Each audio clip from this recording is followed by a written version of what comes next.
पूरा घर शादी की तैयारियों से जगमगा रहा था। हर तरफ रोशनी, हंसी, संगीत और खुशियों का माहौल था। मेहमान एक दूसरे से मिल रहे थे, बच्चे इधर उधर दौड़ रहे थे और रिश्तेदार शादी की रस्मों में व्यस्त थे। ऐसा लग रहा था जैसे पूरे घर में सिर्फ खुशियां ही खुशियां बिखरी हों। इसी बीच नायरा दुल्हन के जोड़े में तैयार होकर आईने के सामने बैठी थी। उसके चेहरे पर मुस्कान थी, लेकिन दिल में हल्की सी घबराहट भी थी। तभी कमरे का दरवाजा धीरे से खुला और कोई अंदर आया।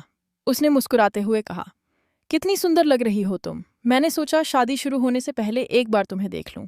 सब ठीक है ना? नायरा हल्का सा मुस्कुराई, लेकिन उसकी आंखों की बेचैनी छिप नहीं सकी। सामने खड़ी महिला ने तुरंत पूछ लिया, क्या बात है? तुम बहुत स्ट्रेस में लग रही हो। नायरा कुछ बोल पाती उससे पहले बाहर से अचानक तेज आवाजें आने लगीं। पहले तो सभी को लगा कि शायद कोई मेहमान आया होगा, लेकिन अगले ही पल माहौल पूरी तरह बदल गया। घर के मुख्य दरवाजे पर पहुंचने पर पुलिस की गाड़ियां आकर रुकीं। सायरन की आवाज सुनते ही पूरे घर में सन्नाटा छा गया। रिश्तेदारों के चेहरे का रंग उड़ गया। कोई समझ ही नहीं पा रहा था कि आखिर शादी वाले घर में पुलिस क्यों आई है। कुछ ही सेकंड बाद पुलिस अधिकारी पूरे आत्मविश्वास के साथ अंदर दाखिल हुए। उनके चेहरे पर सख्ती साफ दिखाई दे रही थी। सभी लोग हैरानी से उन्हें देखने लगे। देव, परिवार के बाकी सदस्य और मेहमान तुरंत उनके पास पहुंच गए। देव ने शांत रहने की कोशिश करते हुए पूछा, ऑफिसर, आखिर बात क्या है? आप लोग यहाँ किस लिए आए हैं? पुलिस अधिकारी ने बिना समय गंवाए जवाब दिया, हमें शिकायत मिली है कि इस शादी में दहेज लिया और दिया जा रहा है। यह सुनते ही पूरे हॉल में सन्नाटा छा गया।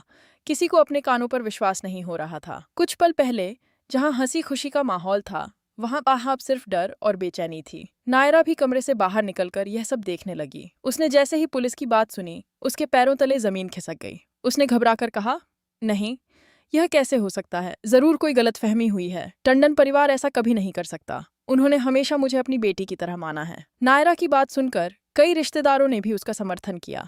एक महिला बोली, बिल्कुल सही कह रही है, हम इन्हें सालों से जानते हैं। ये लोग कभी दहेज जैसी सोच नहीं रख सकते। लेकिन पुलिस अधिकारी के चेहरे पर कोई बदलाव नहीं आया। इस नहीं आया। उन्होंने सख्त आवाज में कहा, हम यहाँ किसी की बातों पर विश्वास करने नहीं आए हैं।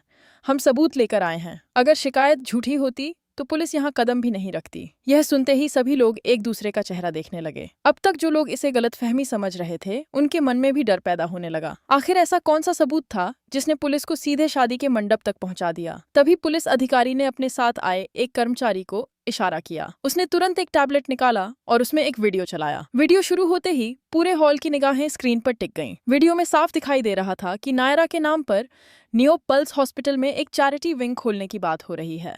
किसी की आवाज सुनाई देती है, नायरा टंडन के नाम पर जो चैरिटी विंग खुलने वाला है, उसके लिए देव भाई साहब ने 100 करोड़ रुपए देने का वादा किया है। वहां गरीबों का मुफ्त इलाज होगा। इससे नायरा के नाम पर बहुत पुण्य मिलेगा। पहली नजर में यह एक सामाजिक सेवा की योजना लग रही थी, लेकिन वीडियो आगे बढ़ते ही कहानी ने खतरनाक मोड़ ले लिया। वीडियो में कुछ ऐसे संवाद सामने आए जिनसे ऐसा प्रतीत हो रहा था कि यह 100 करोड़ रुपए शादी के बदले दिए जा रहे हैं, यानी दान के नाम पर दहेज का लेन देन हो रहा है। वीडियो खत्म होते ही पूरे हॉल में खामोशी फैल गई। किसी की हिम्मत नहीं हुई कि एक शब्द भी बोल सके। नायरा की आंखों में आंसू आ गए। उसने कांपती आवाज में कहा, नहीं, यह सच नहीं हो सकता। यह वीडियो नकली है। आजकल एआई से कुछ भी बनाया जा सकता है। परिवार के बाकी लोग भी यही कहने लगे कि यह किसी की साजिश है, लेकिन पुलिस अधिकारी ने तुरंत जवाब दिया, हमने इस वीडियो की फोरेंसिक जांच करवाई है। यह इस एआई से बना हुआ वीडियो नहीं है। यह पूरी तरह असली है और यही हमारी सबसे बड़ी गवाही है। यह सुनते ही नायरा के चेहरे का रंग उड़ गया। उसके हाथ कांपने लगे। उसने देव की तरफ देखा, फिर पूरे परिवार की तरफ। उसके मन में सिर्फ एक ही सवाल घूम रहा था, अगर यह वीडियो सच है तो क्या जिस परिवार पर उसने आंख बंद करके भरोसा किया, वही उससे सबसे बड़ा सच छिपा रहा था? और अगर यह झूठ है तो आखिर इस शादी को बर्बाद करने की इतनी बड़ी साजिश किसने रची? इन सवालों का जवाब अभी किसी के पास नहीं था, लेकिन एक बात साफ थी, यह शादी अब पहले जैसी नहीं रहने वाली थी। अगले ही पल पुलिस अधिकारी ने एक ऐसा नाम लिया जिसे सुनकर पूरा टंडन परिवार सन्न रह गया, और यहीं से इस कहानी का सबसे खतरनाक अध्याय शुरू होने वाला था।